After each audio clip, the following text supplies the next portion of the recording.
इस एक वीडियो को देखने के बाद अब आप अपना नेटवर्क खुद ही बना लेंगे, यानी कि थिन क्लाइंट खुद ही कॉन्फ़िगर कर पाएंगे।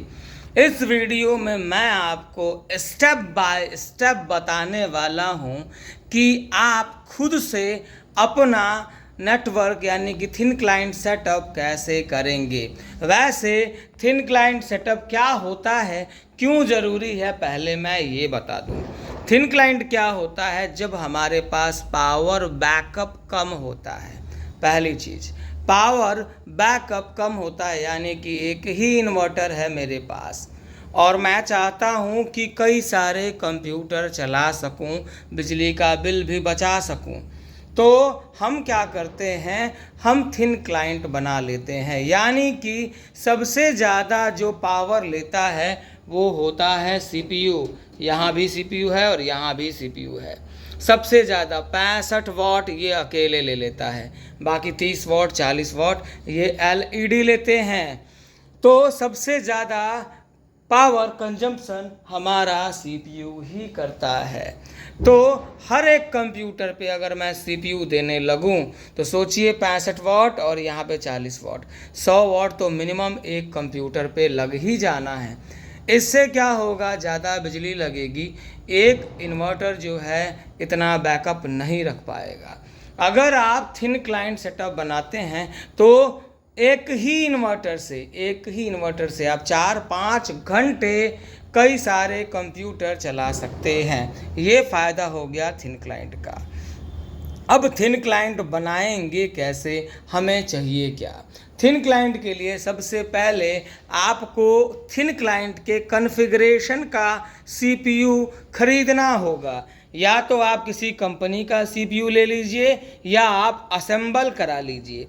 असेंबल कराएंगे, अब मैं बताऊं कैसा सीपीयू आप लेंगे या असेंबल कराएंगे।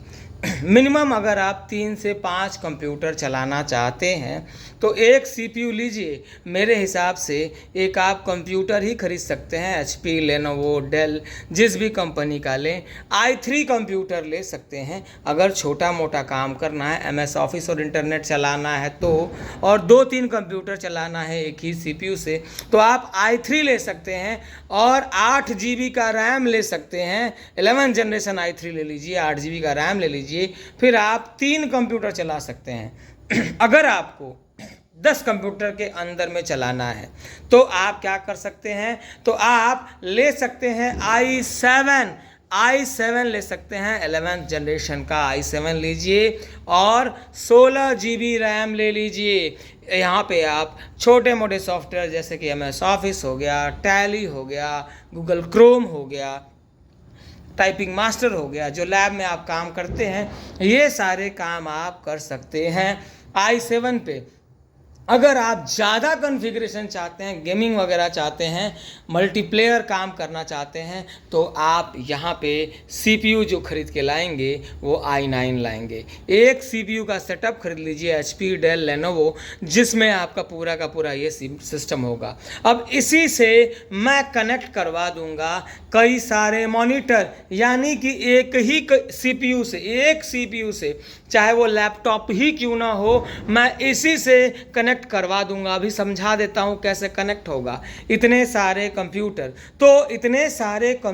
को एक सीपीयू से कनेक्ट करने के लिए किन किन डिवाइसेस की ज़रूरत पड़ेगी, तो हर एक कंप्यूटर के लिए आपको एक मॉनिटर तो मैंडेटरी है। जितने आप डिस्प्ले चाहते हैं उतने मॉनिटर मैंडेटरी हैं। उसके बाद से उनके साथ एक कीबोर्ड और एक माउस जो एक सिंगल यूज़र के लिए लगता है। उसके बाद से एक डिवाइस आता है जो कि थिन क्लाइंट डिवाइस आता है। अलग अलग कंपनी, लेनोवो, डेल, ये सब कंपनियां बेचती भी हैं। उनका डिवाइस आता है 2,500 से 3,000, 10-10 हज़ार तक का। आप अपने कॉन्फ़िगरेशन के हिसाब से ले सकते हैं।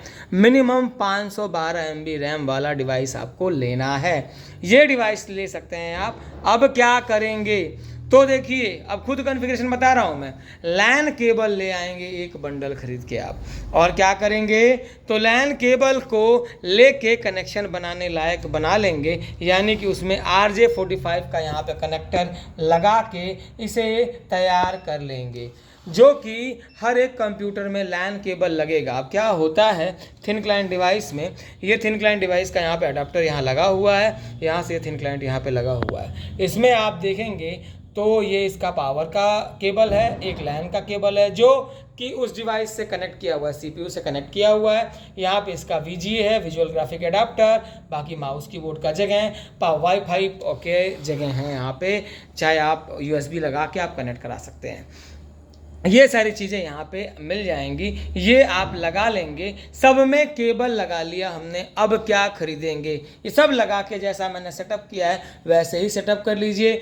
सबके लिए अलग अलग पावर आएगा, यानी मॉनिटर का भी पावर यहाँ पे लगा हुआ है, ये थिन क्लाइंट का पावर लगा हुआ है। ऐसे आप बोर्ड बनवा लेंगे जहाँ पे मैं एक साथ देखेंगे तो दो दो कंप्यूटर मैं कनेक्ट किया हुआ हूँ, ऐसे आप बनवा लेंगे। इसके बाद आप अब क्या करेंगे? जितने लैन केबल पीछे से गए हैं, यानी सब पे देखिए तो लैन केबल, वहाँ पे वाइट लैन केबल दिखाई दे रहा है, जितने लैन केबल हैं ये सारे लैन केबल एक डिवाइस होता है जिसका नाम है स्विच। स्विच में ले जाके लगा देंगे। ये देखिए स्विच है, 1500 के आसपास का स्विच आ जाता है। अब इस स्विच में एक केबल, ये देख रहे हैं किनारे से, ये केबल आया है हमारे इस सर्वर से एक, हम सर्वर में जो यहाँ पे लैन केबल का पोर्ट होता है, लैन केबल लगाइए और उसे स्विच में ले जाके लगा दीजिए। बाकी सारे पोर्ट में अलग अलग कंप्यूटर से जो लैन केबल आया है उसे आप लगा सकते हैं। अगर आपको 10-12 कंप्यूटर कनेक्ट कराना है और आप स्विच नहीं लगाना चाहते हैं तो आपके लिए NIC कार्ड की भी सुविधा अवेलेबल है। हर एक कंप्यूटर में नहीं होता, इस एक्सपेंशन स्लॉट में NIC कार्ड फिक्स है जो कि कई सारे पोर्ट क्रिएट कर देता है। यहाँ से आप लगा के सारे कंप्यूटर को कनेक्ट करा सकते हैं।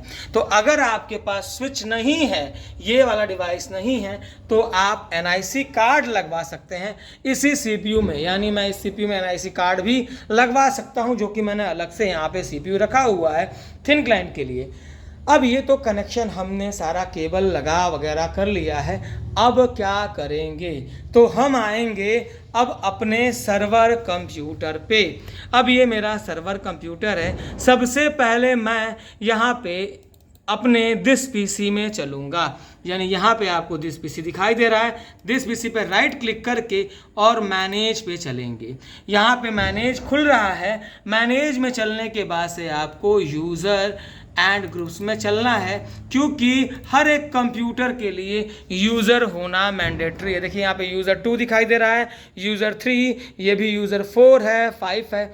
हर एक कंप्यूटर में यूज़र चाहिए, इसलिए यहाँ से हम आसानी से यूज़र बना पाएंगे। जैसे आप यहाँ पे यूज़र बना हुआ देख रहे हैं, एक यूज़र है 1 2 3 4, मैं इसको रिमूव करूँगा और एक यूज़र मैं आपके लिए दूसरा बना दूँगा। तो मैं यहाँ पे चल रहा हूँ, राइट क्लिक करके न्यू पे चलेंगे, न्यू यूज़र पे, और यहाँ पे यूज़र बना देंगे। जो भी नाम देना है यूज़र का आप दीजिए, USER आपको याद रहना चाहिए।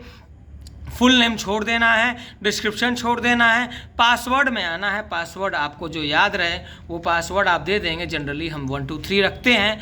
पासवर्ड यहाँ पे लिख रहा है यूज़र मस्ट चेंज पासवर्ड, यानी कि बार बार पासवर्ड चेंज करना पड़ेगा। अगर इसे आप इनेबल रखेंगे, इस चेकबॉक्स को मैं डिसेबल करता हूँ, पासवर्ड नेवर एक्सपायर पे क्लिक करके क्रिएट कर देंगे। ऐसे ही जितने यूज़र आपको चाहिए आप उतने यूज़र बना सकते हैं। जैसे मैंने USER यूज़र बना लिया है। अब बनाने के बाद से सपोज कि आपको 10 कंप्यूटर कनेक्ट कराने हैं, यानी कि कितने यूज़र बनाएंगे? तो आप 10 यूज़र बना लेंगे। 10 यूज़र बनाने के बाद से उन यूज़र को इस कंप्यूटर में ऐड करना होता है रिमोटली ऐड करने के लिए हम क्या करते हैं, हम दिस पीसी में जाके राइट क्लिक करते हैं और प्रॉपर्टी में जाते हैं। प्रॉपर्टी आपके सामने खुल गई है। यहाँ पे एक टैब होता है जिसका नाम है एडवांस सिस्टम सेटिंग। यहाँ पे हम एडवांस सिस्टम सेटिंग में आएंगे और यहाँ पे एडवांस टैब है, इस पर क्लिक कर देंगे। एडवांस टैब में आने के बाद से यहाँ पे मैं आ गया हूँ। एडवांस टैब पे ना क्लिक करके रिमोट पे क्लिक करेंगे। रिमोट पे हमने क्लिक कर दिया है और यहाँ पे एक ऑप्शन होता है अलाउ रिमोट कनेक्शन, इस पर क्लिक कर देंगे। Allow connection only from computer using remote, यानी यहाँ पे भी क्लिक कर देंगे। अब यूज़र को हम ऐड करेंगे। यहाँ पे सारे यूज़र मेरे ऐड हैं। एक यूज़र मैंने आपके सामने बनाया है जिसका नाम है USER। हम उसको ढूंढेंगे। ढूंढने के लिए लोकेशन में जाएंगे और यहाँ पे आके हम इसे ढूंढेंगे। कैसे? तो एडवांस में चलते हैं। यहाँ पे फाइंड का ऑप्शन मिलता है हमको। एडवांस में फाइंड में जाएंगे और सबसे नीचे वो यूज़र आपका मिल जाएगा जिसे हम ऐड कर लेंगे। यहाँ पे आप ओके करेंगे तो अब देखेंगे कि आगे यूज़र ऐड हो चुका है। यहाँ पे यूज़र नहीं था, अब यूज़र दिखाई देने लगा। आपको 3 बार ओके यहाँ पे प्रेस करना है। यूज़र ऐड हो गया। अब ये यूज़र रिमोटली ऐड हो गया। अब कंप्यूटर को कनेक्ट कराना है, यानी ये कंप्यूटर इससे कनेक्ट होंगे तो उसका अपना IP भी होना चाहिए, इंटरनेट प्रोटोकॉल, जो कि हम खुद ही कॉन्फ़िगर करेंगे। कैसे करेंगे? तो यहाँ पे बॉटम में मैं राइट क्लिक करता हूँ नेटवर्क वाले ऑप्शन पे और नेटवर्क एंड शेयरिंग पे चलते हैं। चेंज अडाप्टर सेटिंग में चलेंगे। यहाँ जाने के बाद से हम जो है बैक में करता हूँ। एडाप्टर सेटिंग नहीं है, यहाँ एडाप्टर सेटिंग है। एडाप्टर सेटिंग में चलेंगे, ईथरनेट का ऑप्शन आएगा। राइट क्लिक करके प्रॉपर्टी में चलना है और यहाँ पे IPv4 को जाके प्रॉपर्टी में सेट कर देना है। इंटरनेट प्रोटोकॉल वर्जन 4, यहाँ पे use the following IP address करना है और बाकी जो IP आपको सामने दिखाई दे रही है, अगर नहीं समझ में आता है तो इसे ही भर देना है। ये IPv6 क्लास की IP है। बाकी ओके करके इसे क्लोज कर देना है। अब IP हमने सेट कर ली है। अब अगला काम क्या करेंगे? तो अगला काम है एक पैच फाइल हम चलाते हैं जिससे ये कंप्यूटर इनको कनेक्ट करने देगा, मल्टी यूज़र बनने देगा। कैसे? वो पैच फाइल क्या है? उसका नाम है RD रैपर। ये गिटहब की वेबसाइट से मिल जाती है। मैं कहीं ना कहीं इसका लिंक ढूंढ के कमेंट में डाल दूंगा, आप उसे कमेंट में जाके भी पा सकते हैं। फिलहाल मैं इसे ढूंढूं ये कहाँ पे है मेरे कंप्यूटर में। RDP हम चला के देखेंगे तो यहाँ पे मेरे पास सॉफ्ट नाम का एक पैकेज है, फोल्डर है। मैं RDP यहाँ पे पा चुका हूँ। यहाँ पे क्लिक करेंगे। सबसे पहले हम इसे इंस्टॉल करेंगे रन एज एडमिन करके। फिर कॉन्फ़िगरेशन यहाँ पे इंस्टॉल देख रहे हैं, अगेन इंस्टॉल को इंस्टॉल करेंगे। फिर कॉन्फ़िगरेशन पे जाके डबल क्लिक करके कॉन्फ़िगरेशन को सेट कर देंगे। इतना करने के बाद यानी कि तीनों सॉफ्टवेयर इंस्टॉल हो गया है। अब हमको आना है अगले कंप्यूटर में। यहाँ जो अगला कंप्यूटर होगा जिसमें भी ये डिवाइस लगा है थिन क्लाइंट का, उसका एक सॉफ्टवेयर खुल के आ जाएगा। वो सॉफ्टवेयर मैं दिखाता हूँ जो कि मेरे में खुल के आएगा।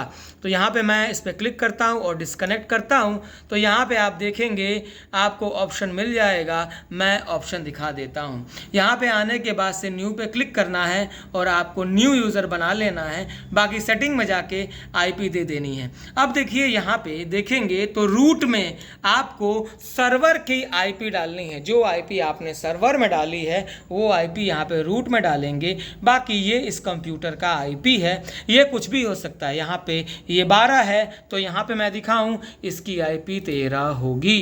तो यहाँ पे डिस्कनेक्ट करेंगे तो यहाँ पे भी हम IP देखेंगे। डिस्कनेक्ट होने दीजिए। सेटिंग में चलते हैं तो यहाँ पे 1 to 1 यानी ये चेंज होनी चाहिए, ये सेम नहीं होनी चाहिए। अगर इन दोनों का ये सेम होगा तो किसी एक में ही यूज़र 1 चलेगा।